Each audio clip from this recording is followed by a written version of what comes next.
This episode is brought to you by the Innovative Leadership Institute, working with companies that recognize the need to upskill their leaders and transform their organizations. What worked yesterday won't work today, and what works today won't work tomorrow. We help executive teams prepare for accelerated uncertainty by creating the foresight needed to stay competitive, elevating leaders to succeed, and transforming organizations to become future-ready.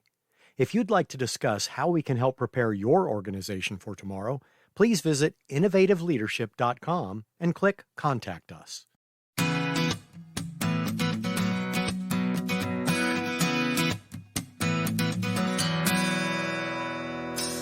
Hi, I'm Maureen Metcalf, and this is Innovating Leadership, Co-Creating Our Future.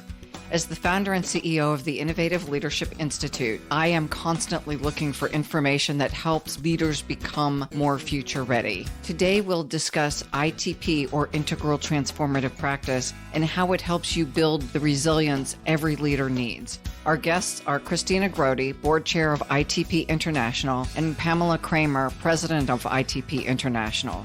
Their new book is Living an Extraordinary Life, The Magic of Integral Transformative Practice. Welcome, Christina and Pamela. Thank you, Maureen. We're delighted to be here. Let's start with what is ITP, Integral Transformative Practice?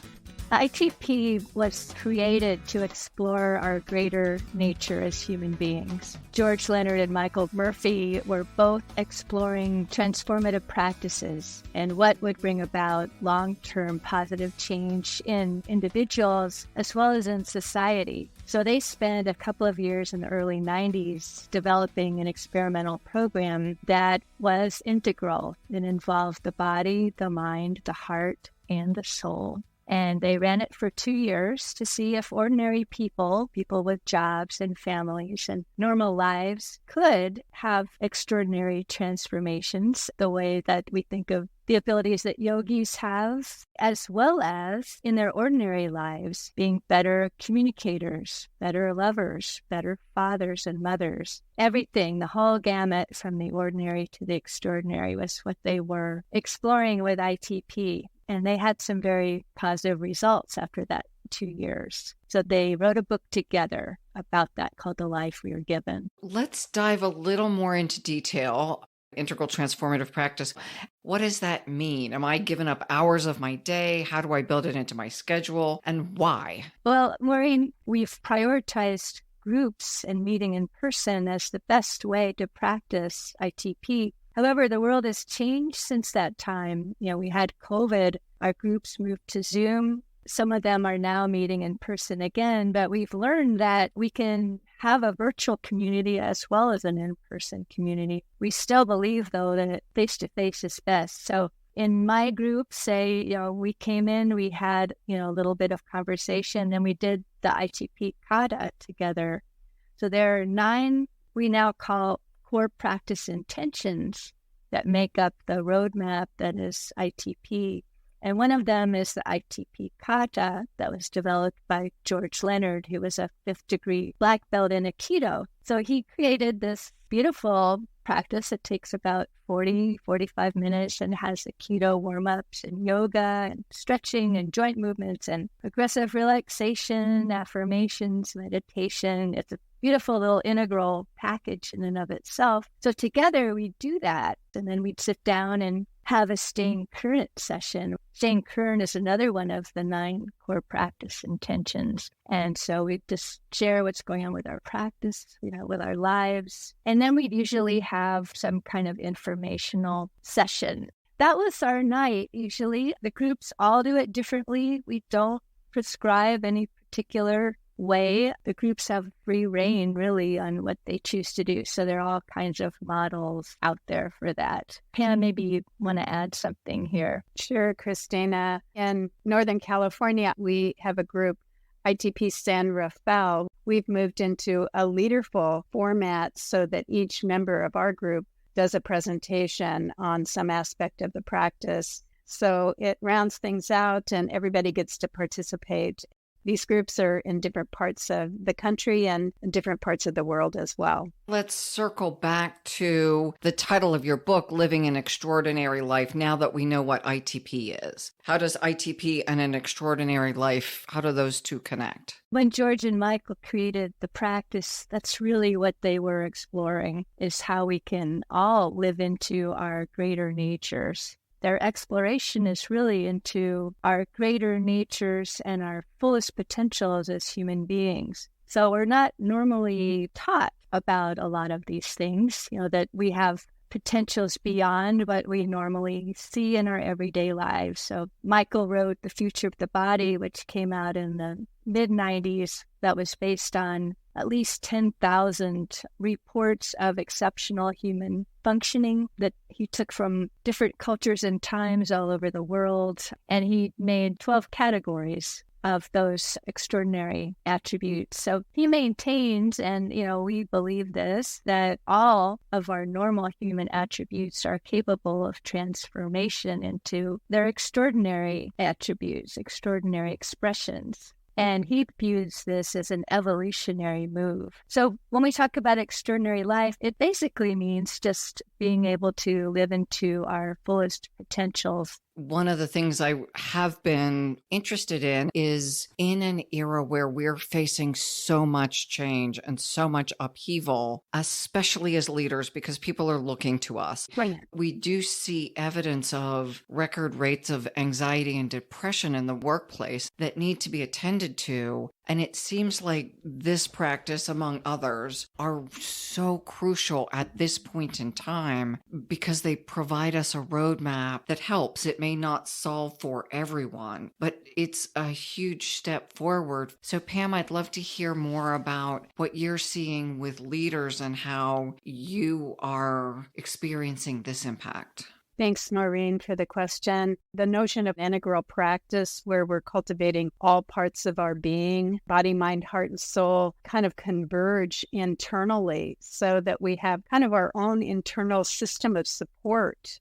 The relationship we have with our body, our mind, our heart, and soul actually can point the way to kind of an aligned approach to decision making, to experiencing calm under pressure, to spark creativity. So the fact that we're working on all domains simultaneously, the intention of the practice was actually to bring forth an acceleration of growth. And so when all parts are online, so to speak, and working towards kind of the common goal, which is to express our highest nature in any given moment, this is something leaders actually do and sometimes can benefit from experiencing more of that kind of approach internally. I was just working with a group this past week where they seem like they can really use practices like balancing and centering because the mind can move in all kinds of different directions. And we focus on the body as the teacher so that we use the body as kind of a metaphor for grounding ourselves and bringing a state of balance and greater ease into a given moment. So leaders can benefit from a practice such as this. You talked about the 9 core practice intentions. Thank you. Yes. So can you share with our listeners what those are? Yes, these are the short forms. The first one is I take full responsibility for my practice. That's autonomy. I join in community, in vision and practice. I engage in aerobic exercise and strength training. I am conscious of everything I eat and drink. I develop my intellectual powers through reading, writing, and discussion. I open my heart to others, express my feelings to those close to me, and take care of my emotional needs in appropriate and healthy ways. I create and actively engage with personal affirmations related to significant positive change within. I maintain a regular mind-body practice such as the ITP kata. And number 9, the last, is I look for ways to be of service and to contribute in whatever way I can to the well-being of our planet and all of life. So you can see within those 9, we've caught in body, mind, heart, and soul. We do look for ways to be of service. As we transform ourselves, we transform the world, because when we change, it has a ripple effect to our family, our friends, our community, and in subtle ways, maybe far beyond what we can see. Maureen, you had mentioned The Life We Are Given and Living an Extraordinary Life, two books about ITP, the original one written by George Leonard and Michael Murphy. And what sparked us, Christina and myself and others, is watching the evolution of the practice over the years. Much of what is outlined in this book is really a description of those kinds of changes, one of which are the commitments that Christina was referring to that were in the original text. And now we have what's called the core practice intentions. And we've changed the language because the practice really was intended to be an evolving practice. So here we go. We noticed over the years that people shied away from the idea of commitment, that word conjured up all kinds of scary ideas inside of people. And so we wanted the practice to be welcoming as it is. We addressed that through some of the changes in those core practice intentions that Christina just read. Intentions, one, I love the word. 9 of them. That's a lot of stuff. If I think about all of them seem crucial to living an extraordinary life, a healthy life, a high impact life. And yet it's so easy to get caught up in the daily responsibilities. How do you help people honor the intention in a way that's also manageable for householders or manageable for busy folks? I'm lucky to brush my teeth in the morning and get my pants on before I walk out the door. How am I going to do all this stuff? The practice really is designed to actually be adapted to your own lifestyle. So you pace yourself. Yeah, you start somewhere, like dip your toe in the water. So if exercise has not been something that's part of your daily regimen, take a walk for 10 minutes. Now we're seeing so many different apps that stop us, like after 20 minutes, get up, stand, and stretch, and that sort of thing. And in our practice community, we're really trying to reinforce this notion of do what you can, adapt as you go. We have injuries in our life. We have to take time off, etc. Keeping the practice alive really is the most important thing in terms of being one's own authority. So that's really the first core practice intention. So we stay really connected to that. So it provides safety for ourselves and for others around us too, so that we make choices that are really in our best interests. That said, many people now are actually incorporating exercise and meditation and relaxation periods as an antidote to the stressful life that we find ourselves in. We're all kind of doing a little bit of ITP without really knowing that we're doing it. And that includes how we are in our relationships with others. Compassion's such a big theme now. Self-compassion and compassion for others. We're finding there's more of a mainstream flow in this direction. I feel personally really excited about that. That's great, Pam. We really don't want it to look like a list of things you have to do. That's one reason that we softened and renamed these practice intentions, is to make it more flexible. This is not prescriptive, it's descriptive of a balanced, healthy lifestyle that can act as a launch pad to the extraordinary. George called ITP a launch pad for places yet unknown. So it creates a healthy foundation. And, the other thing is that when they talked about integral, it was also integral awareness. Not so many different things, but that whenever we're interacting, we're alive. We have bodies, minds, hearts, and souls, however you want to describe that. People have different ideas about what soul means. But nonetheless, we're multidimensional. And as we interact in the world, as we're living, to recognize those 4 elements and just live from them, even as we're talking right now. We're not physically together, but we see each other. Our bodies are reacting to what we're thinking and feeling and hearing. I just had something to add here, just in terms of maybe a little slogan or something that our listeners can appreciate, and it's freedom within the form. So the form represents the core practice intentions, and then there's freedom within the form. So that's where that sense of flexibility and choice making becomes really important for the individual. and also the group too, so that we're not feeling like constrained, because this is a practice that actually is hoping to bring forth more of a sense of aliveness and expansion and expression in the world. So we've got a careful watch on anything that makes the practitioners in our circle feel constrained or restricted. And it's George Leonard's influence through the practice of Aikido that also brings that into the fore. Can you give some examples of the 10,000 extraordinary attributes that they noticed? So there are actually 12, Maureen. Perhaps I misspoke. They gathered the data from 10,000 studies or report of extraordinary experiences. So Michael started a database of his own when he was in college, which expanded with the help of Steve Donovan, a collaborator, and his work at Esalen over the years. And that's what became the backbone of his magnum opus. So in terms of distilling down these 12, I can talk about them a little bit. Perceptual abilities, kinesthetic awareness and self-regulation, communication abilities, vitality, movement abilities, abilities to alter the environment, capacities for pain and pleasure, cognition, volition, sense of self, love, and bodily structures and processes. So those were the original 12, and he was very clear in saying that this was a draft, that there certainly could be many more identified, and actually after he wrote this, he added to memory and imagination. And in the book, we wrote a bit about the first two in terms of how we might start to practice into that. You said the first two. That was perceptual abilities and kinesthetic awareness and self-regulation. So we call them noticing to shorthand it. So outer noticing and inner noticing is how we shorthanded that.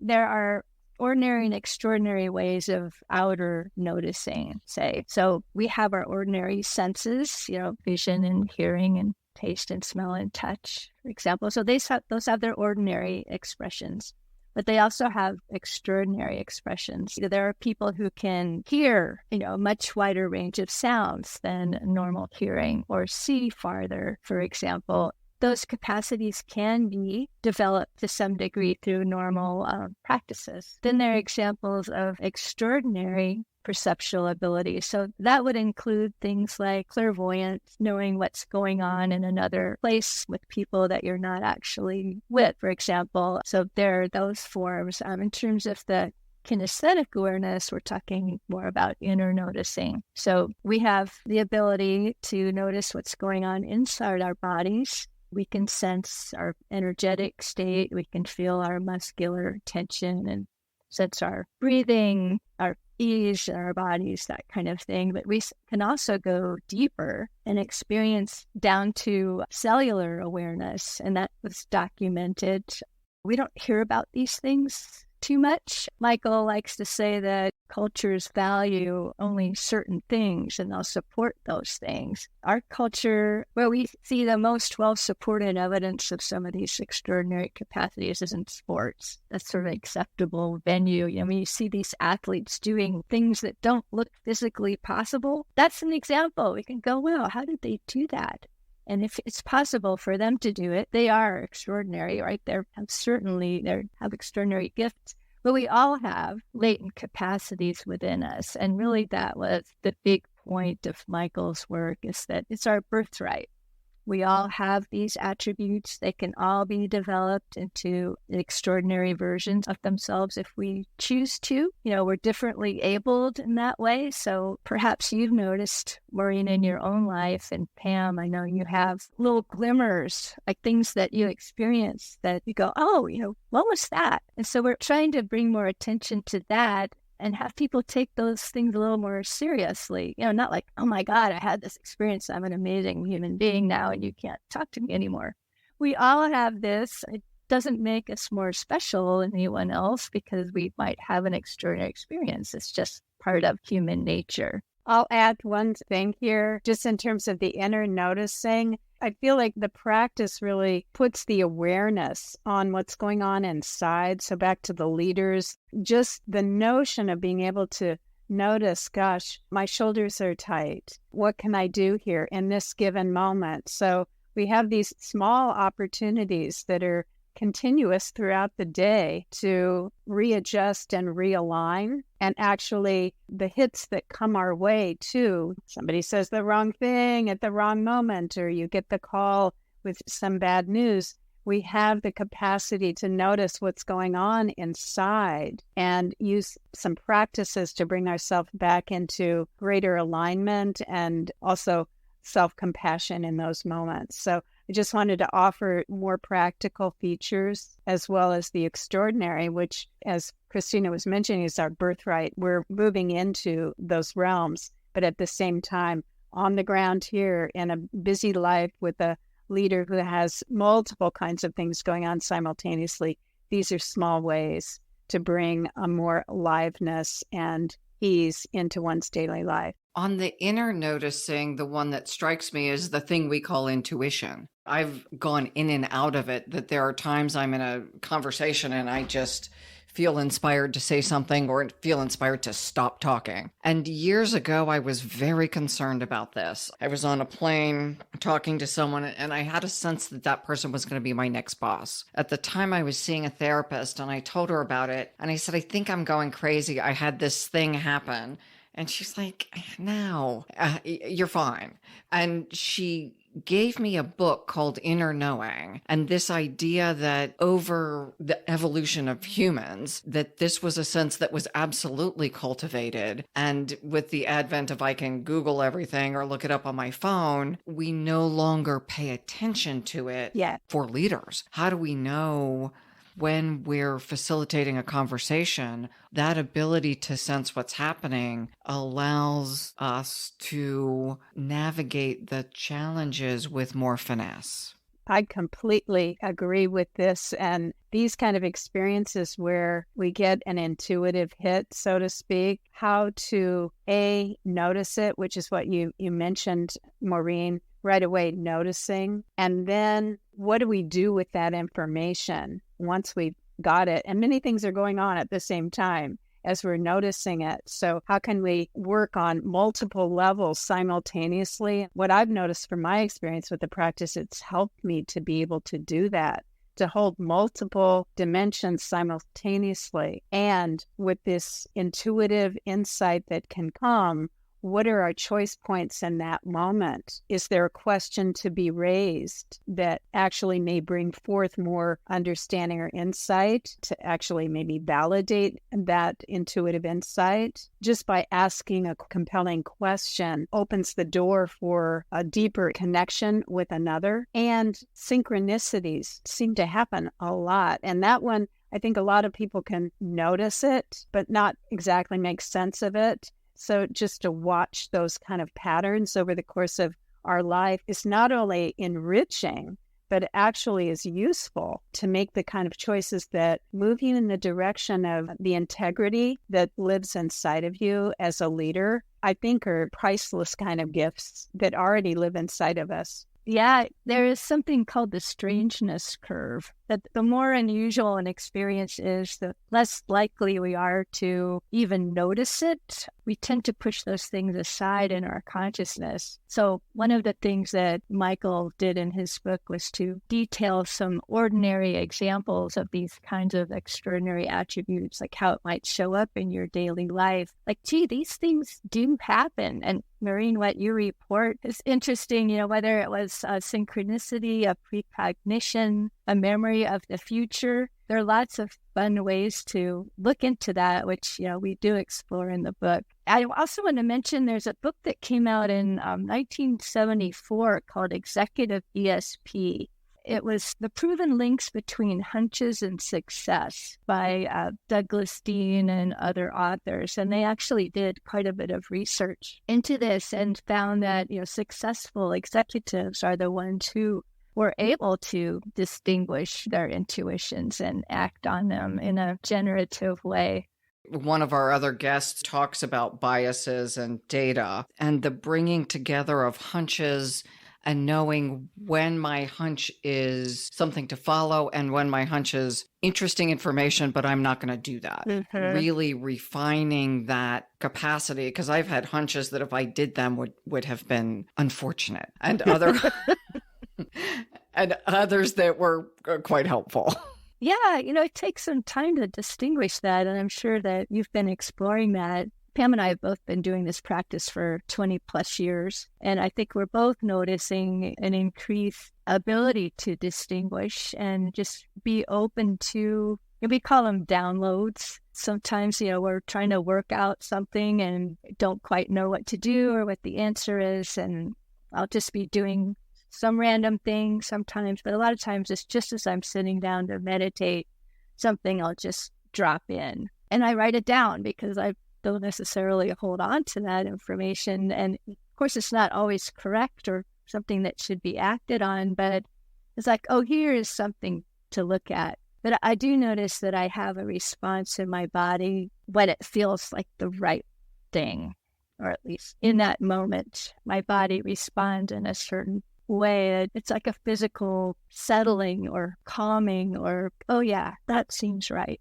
It's an interesting exploration, and I go back to the intentions and the idea of staying current. As we're talking, I'm thinking about something that happened an hour ago that frustrated me and I need to clarify. And the more of those things that build up, the less able I am to be present to our conversation or anything else that's happening. Just the pile of daily stuff that accrues. The ability, especially on the big stuff, to stay current frees me to even notice when something's going on. So the staying current with oneself, is that what you were alluding to, is just to notice the feeling states inside. And if we can cultivate a practice to process as we go, which is a big exercise in and of itself.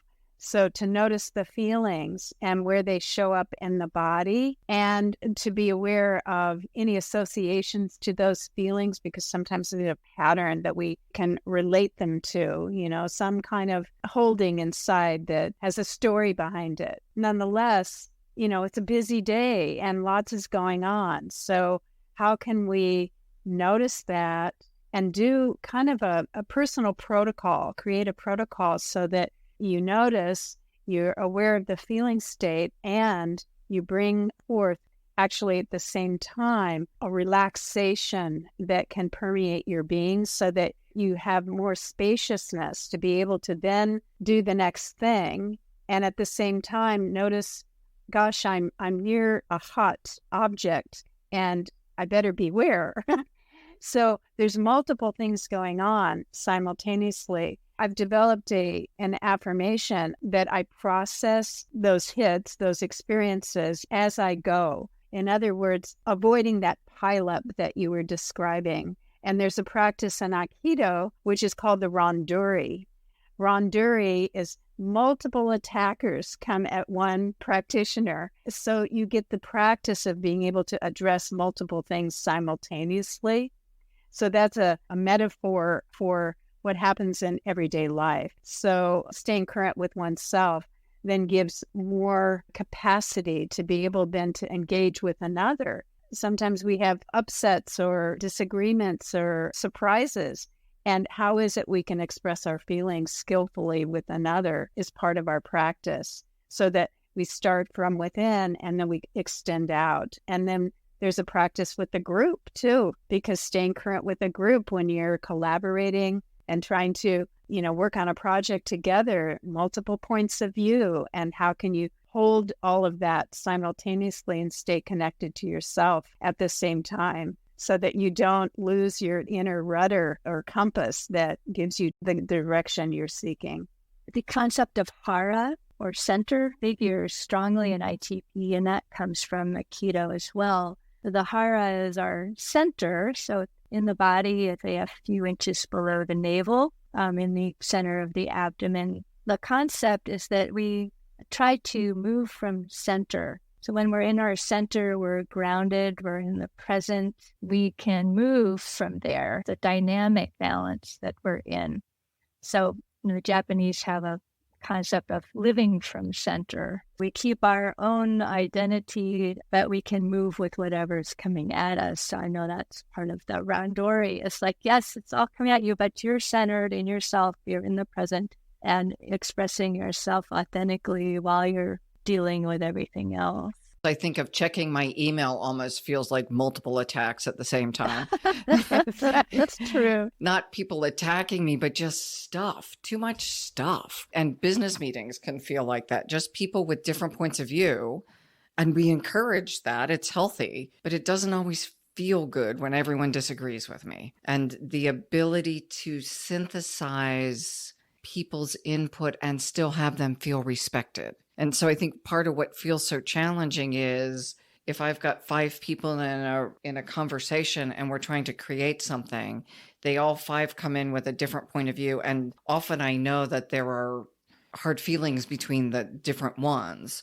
And it seems like having the ability to manage my own energy and my thoughts, my feelings, allows me to then create that same space for others. Maureen, thank you so much for that. It feels so familiar, and dealing with group often it raises the bar on our capacities as leaders, it really, so that the more we practice and achieve that state that you're speaking about inside, and Christina referenced the feeling balanced and centered, that here I am and I am empowered. And the more energy that comes at me, there's the capacity to actually work with that energy so that you're more energized as opposed to depleted. So our practice of blending with another, with ourselves first, actually, to notice what's going on inside and then seeing the world from another's perspective and the group at the same time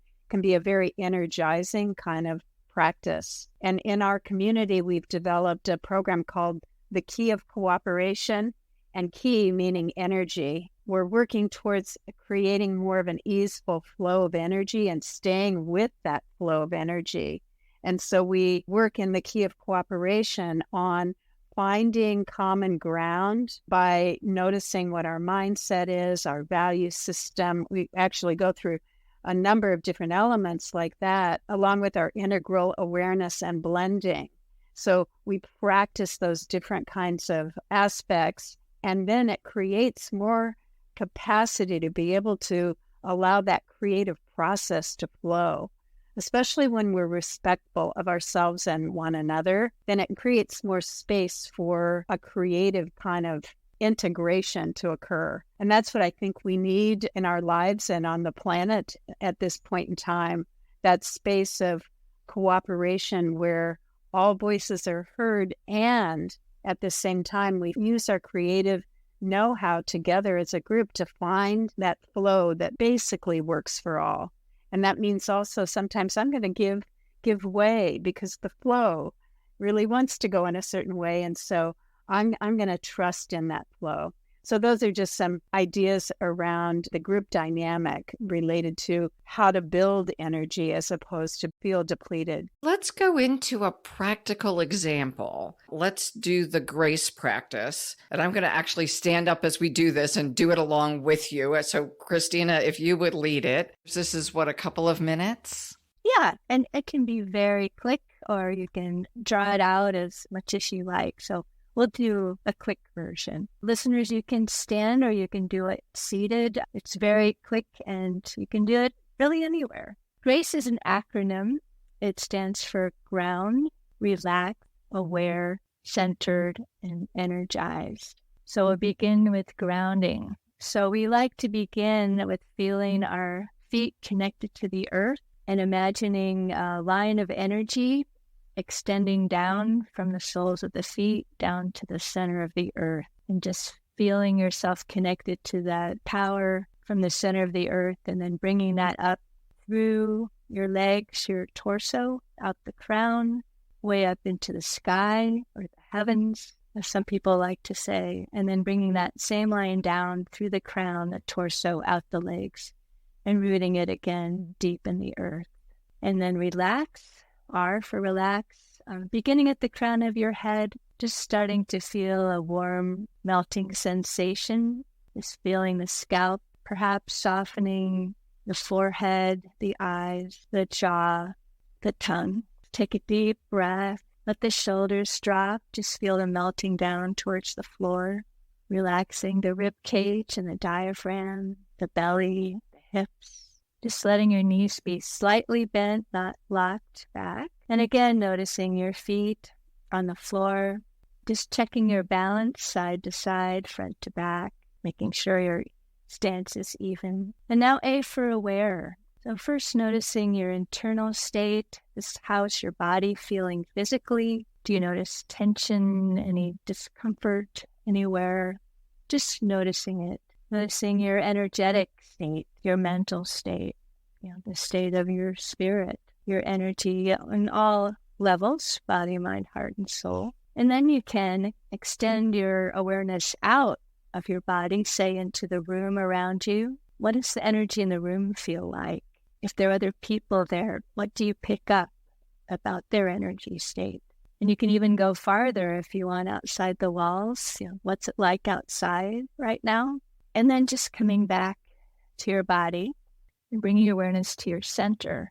So again, the center is in your abdomen, energy space in the abdomen, 2 inches or so below the navel. Some people consider it to be the center of intention or intuition.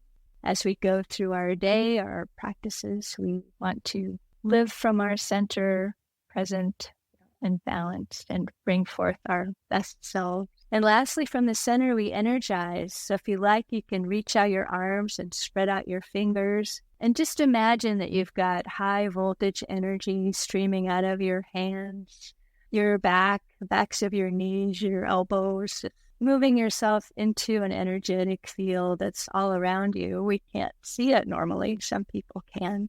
And you can actually move around and experience that energized state. So that's grace.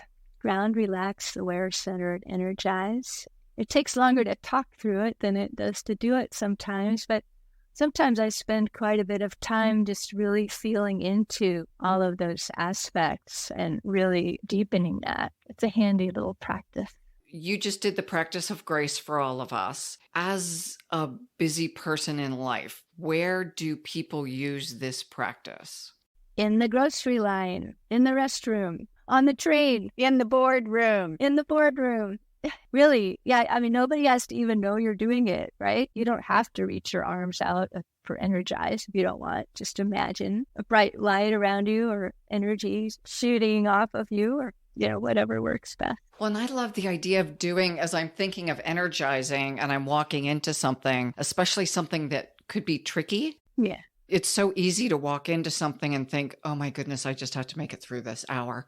Rather than sending ahead of me the idea, at least in my own mind, that this is an opportunity that can be a game changer for people, or it could be just a pleasant interchange rather than the thing I'm dreading. I also use it in that way, coupled with, in the centering piece, the intention. There's actually a question that you can ask yourself when you move to the center in grace, and that is, am I willing to use my best and highest power for good in the world? It's a prompt, but you can prompt yourself in any way you wish in that moment.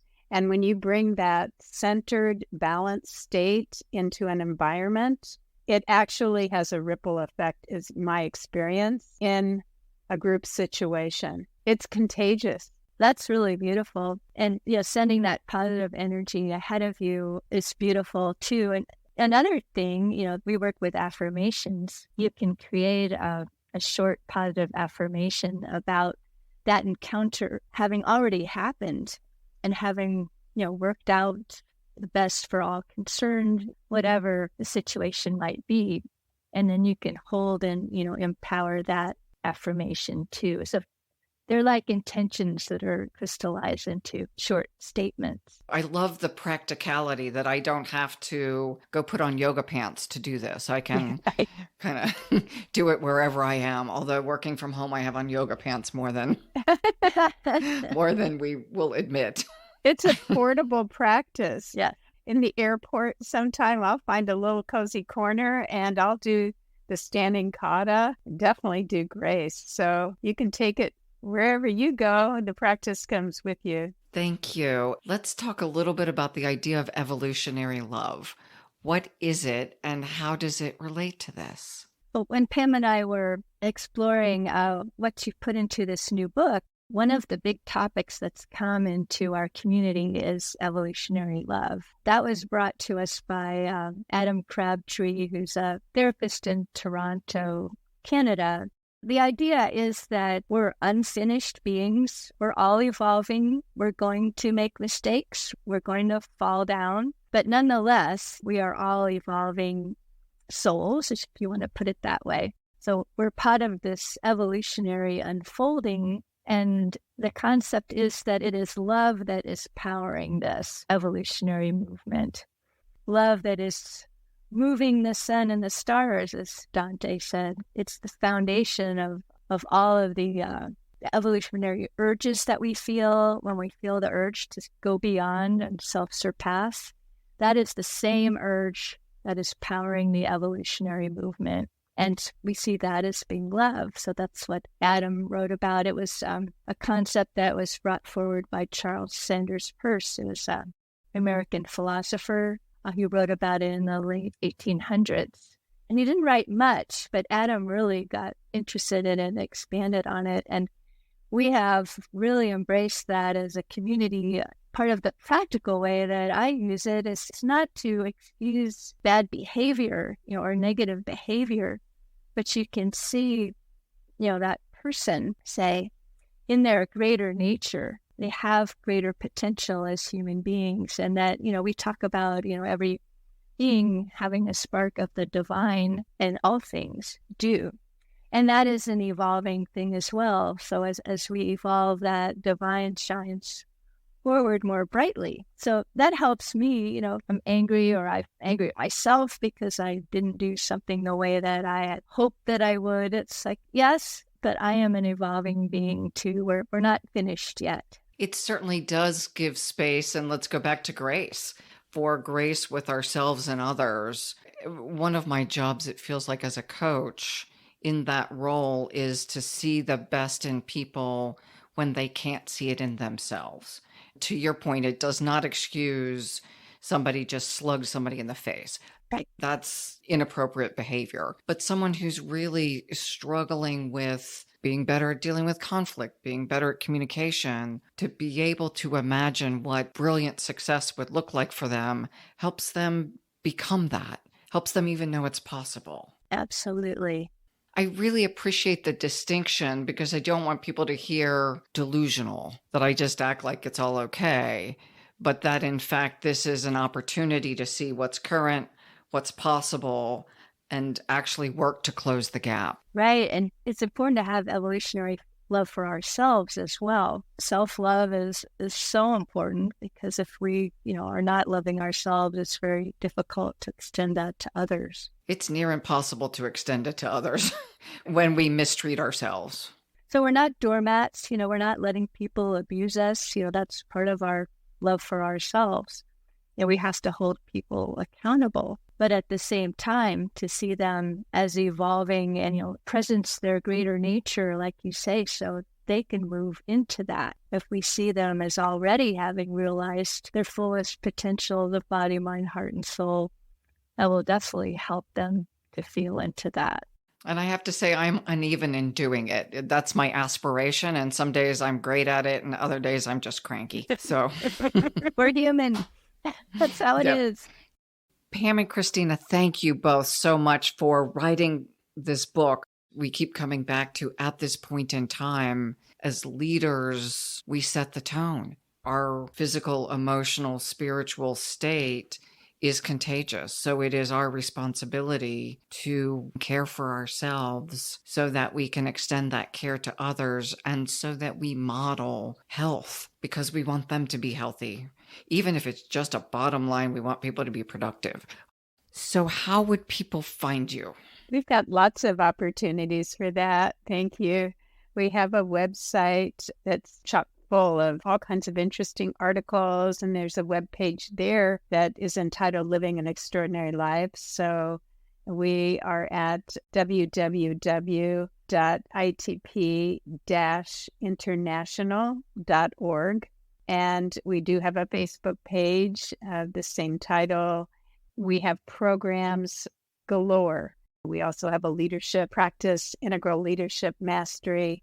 So many opportunities. And we also have a program going on right now, Living an Extraordinary Life. So we're working our way through the book over a course of 6 months, and I'm sure we'll be doing it again. There's some free online opportunities to do the kata 3 times a week now. So if you go to our website and put in your email address, you can get the notifications for those. And also we do open houses so people can learn about the practice, and you can reach out and just inquire, and we'll be happy to respond and send you more information. We have a quarterly newsletter too that comes out.